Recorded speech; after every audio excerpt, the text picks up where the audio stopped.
2021 was a good year for tech. It wasn't the very best as we didn't see a lot of products.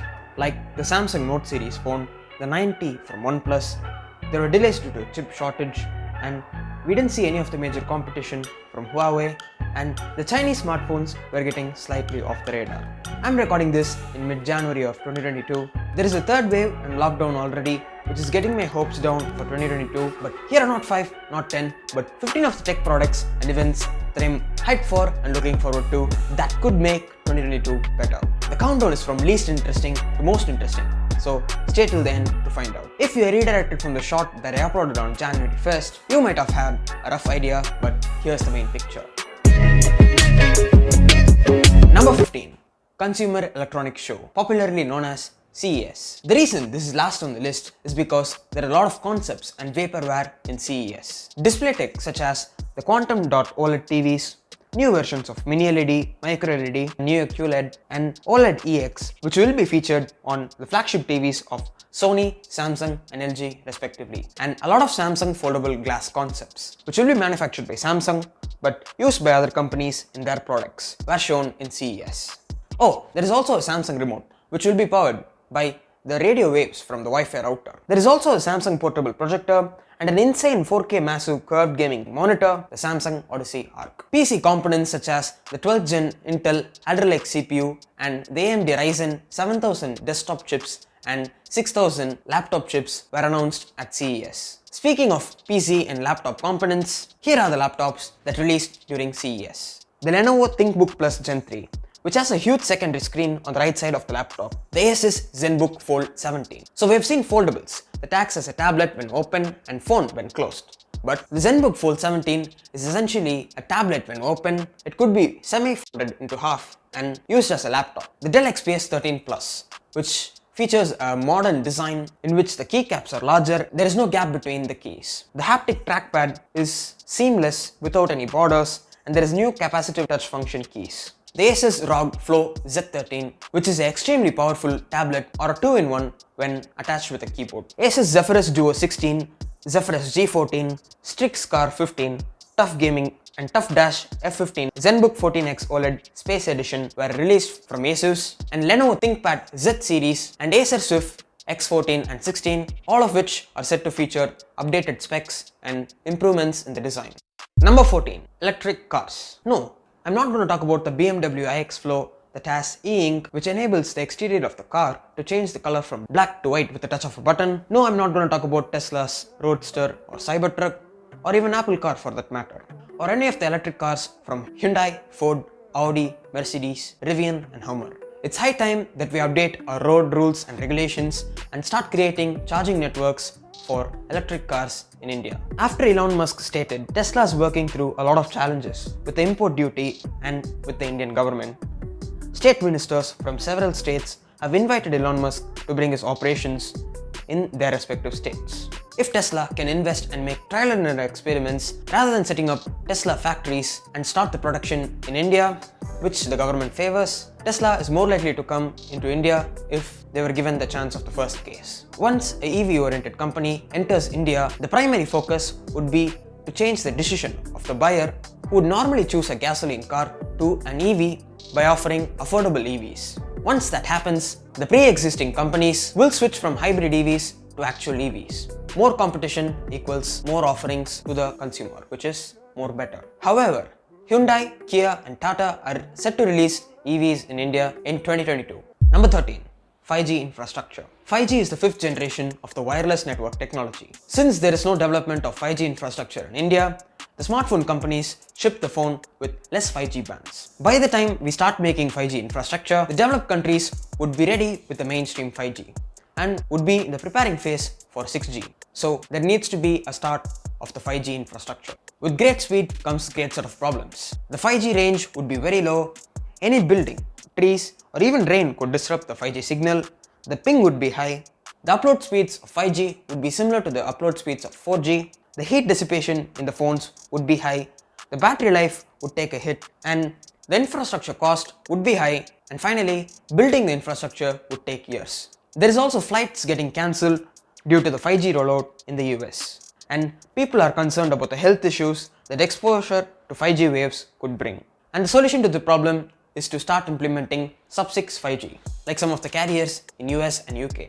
Sub-6 5G includes low-band and mid-band 5G, which is slightly faster than 4G, but not up to the extreme fast levels of millimeter wave 5G. You may be wondering why 5G in the first place? Well, the world is headed through a virtual and augmented reality future, the metaverse transition, and with the development of technology in cars, which would enable all the cars to communicate to each other, there needs to be a better network system, and therefore you need 5G for that.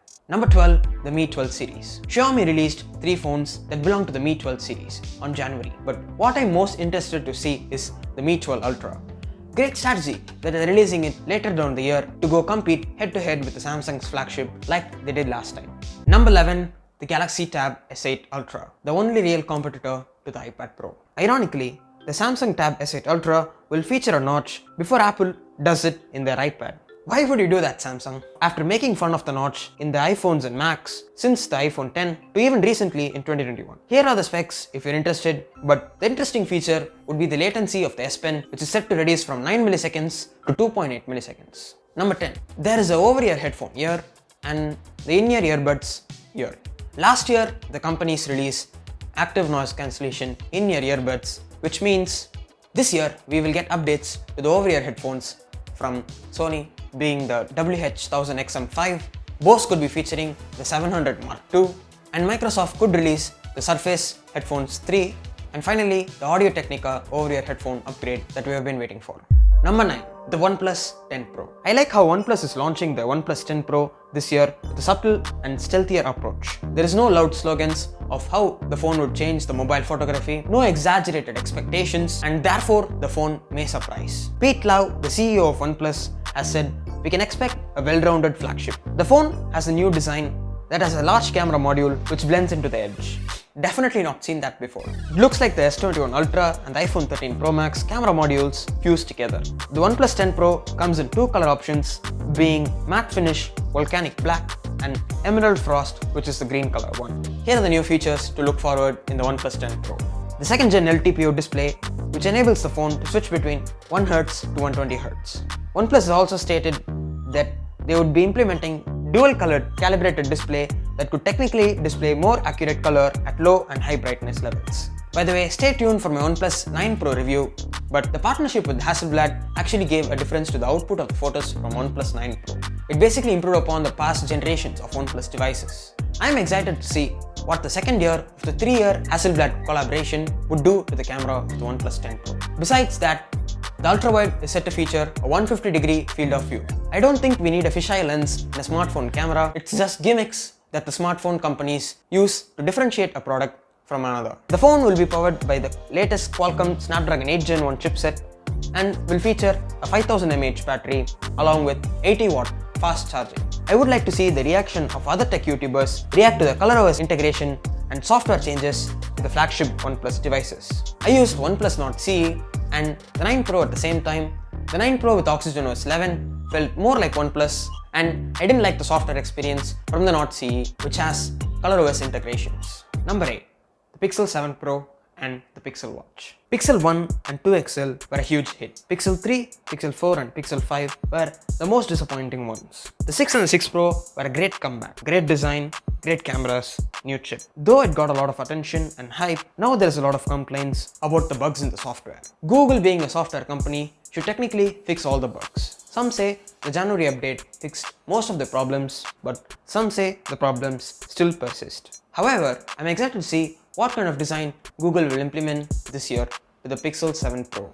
Will it be the same exact design with mild spec bump and stable software? We'll have to see. The Pixel Watch is said to have improved hardware from Samsung and a massive Wear OS update by Google. We saw the Samsung-Google collaboration to wearables with the Samsung Galaxy Watch 4. We'll have to see what they bring to the Pixel Watch. Number 7. Apple news. The long-awaited Apple VR AR headset, which is not to be confused with VR AR glasses, may release in 2022. VR headsets aren't new, but suddenly there's going to be a lot of hype and a lot of attention to VR headsets because of the Apple effect. The iPhone SE 3, which is expected to release in the first half. Rumors suggest that it will finally feature a change in design, but it's not a new design. Imagine iPhone XR rebranded and released again with updated specs. The Apple Watch SE 2, which is the entry-level Apple Watch, and the Apple Watch Series 8, which might finally feature the new design that was set to be released in the Series 7 but didn't because of the production issues. AirPods Pro 2 is expected to release in the third quarter of 2022. The M2 MacBook Air is set to have new colors, a notch design, mini LED display, MagSafe 3, and could feature the return of the ports in the MacBook Air. iPhone 14 series are set to release in September, but more on that later. The second generation XDR display and the Apple Silicon Mac Pro might finally release this year, and maybe a M2 Mac Mini. However, there is no sign of 2022 iPad Pro. Apple might have felt it was overkill and might give a year gap until the next refresh, which is a good thing. But the iPad Air 5 is set to release in March with the A15 Bionic chip and few upgrades. Number 6. Smartphone chipsets. All of the flagship chipsets from all the manufacturing companies are set to feature 4nm process, which means all the work will be done by various different cores integrated tightly so that the process will be more efficient, which means more battery life. The Snapdragon 8 Gen 1, a name change to the Qualcomm flagship chipsets. It is set to have next-gen graphical performance. Apple's A16. If Apple could continue to do what they are doing, it could still have the throne. The Snapdragon 8 Gen 1 goes close to the Apple's A15 Bionic chipset from 2021 in terms of graphic capabilities, but all of those increase in performance translate only in gaming, and the real-world performance is similar in both Android and iOS. Samsung's Exynos 2200 and AMD collaboration. The one chance and the most anticipated chip from Samsung for the past 2 years. At first, it was set to beat every other chip, but the competition caught up quickly, and the current rumors suggest some underwhelming upgrades. But the A series might feature a Samsung Exynos AMD collaborated chipset, so there might be a tough competition in the mid-range segment. Google's Tensor 2. The Tensor 1 was not best in terms of performance. It stood up well in terms of last year's competition and did the necessary stuff optimized for Google phones. The upgrades needed are for better battery life and better in-display fingerprint sensors scanning. RIP Kirin chipsets would have been nice if Huawei was still in the competition and available in the mainstream market. MediaTek went from not heard to dominating. Their Dimensity 9000 chipset is very powerful. A lot of mid-range smartphone and entry-level flagships are going to be powered by MediaTek's Dimensity 9000 chipsets. Apple and MediaTek are based upon TSMC manufacturing, and Samsung's Exynos, Google's Tensor, and Qualcomm's Snapdragon 8 Gen 1 are based upon Samsung's manufacturing, which means they all have throttling issues. But some variants of the Snapdragon 8 Gen 1 are said to be manufactured by TSMC, which means there will be a difference between the same chipsets now. Number 5.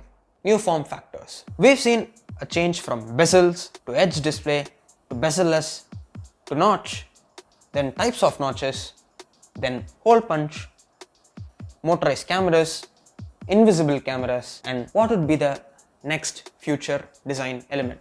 I'm excited to see this because that could be an innovation that we didn't expect. In terms of foldables, we have seen the clamshell folding phones, the outward fold, the inward fold, and finally, would the rollable form factor be brought into the mainstream market in 2022?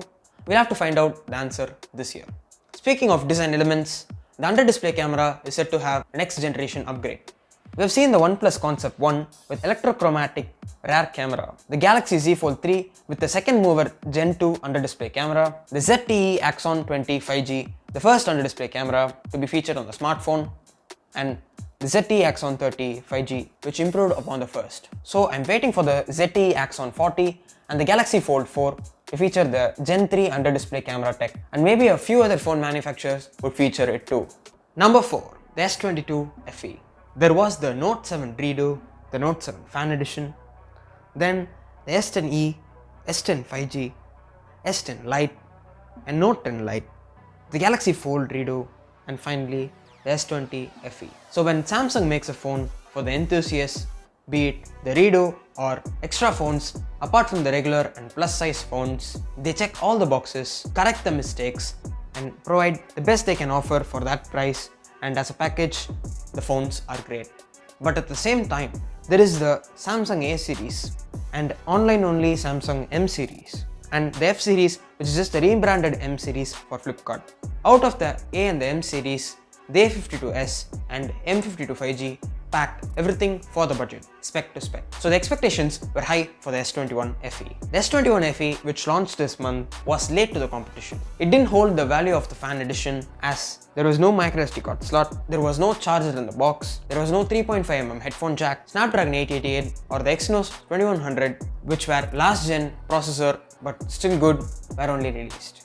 If the S21 FE were released last year but at a cheaper price at the same time, the value would have been more recognized and it would have won people's favorite award for smartphones in 2021.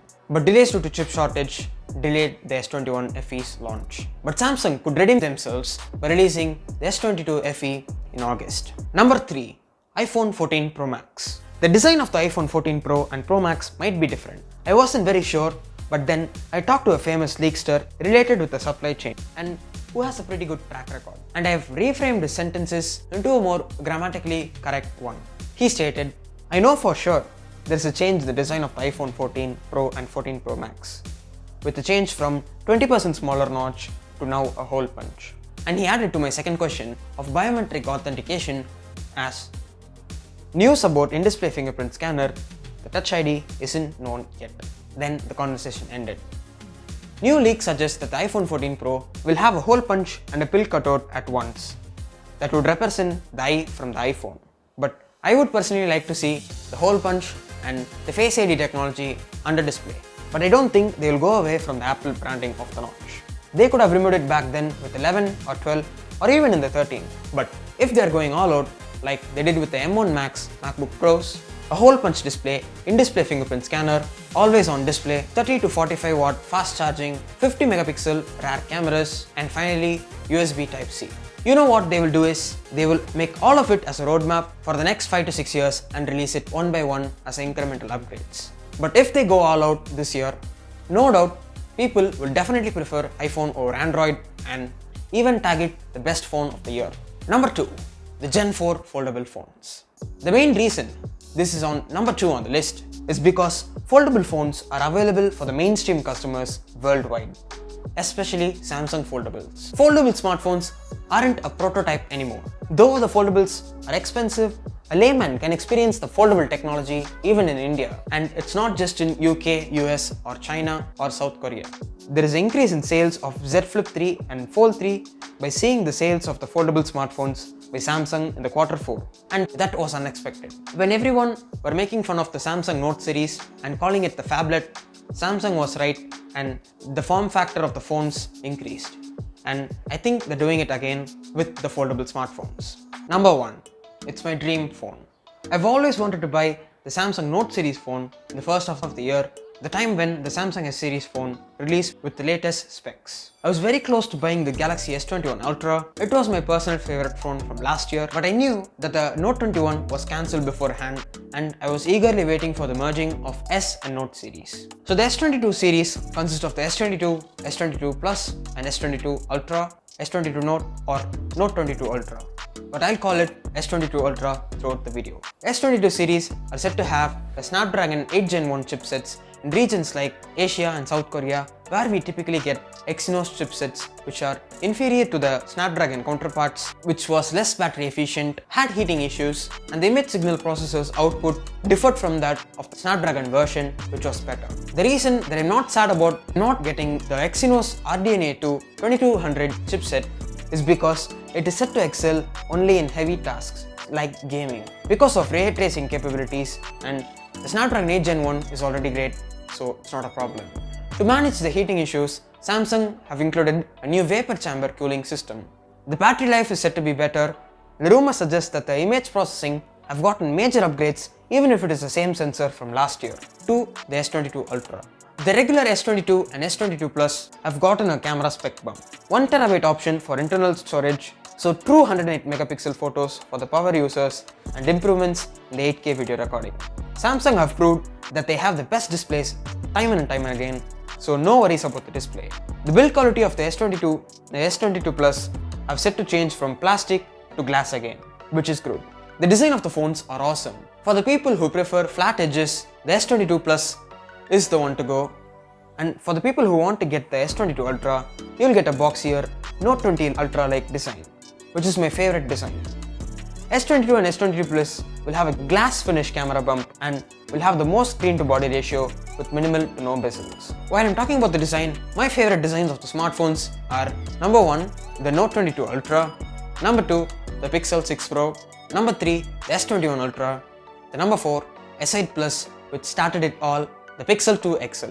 These are my top 5 favorite designs of smartphones. Thanks for watching my videos. It's gonna be 5 years since I started uploading in this channel. Made over 100 videos, but uploaded them inconsistently. That should explain why I didn't get any growth in the metrics. I revamped my channel in 2021 to produce high quality content instead of more quantity. When I try to make more videos, the quality comes down. Anytime I put a lot of effort into the quality of the video, the quantity comes down.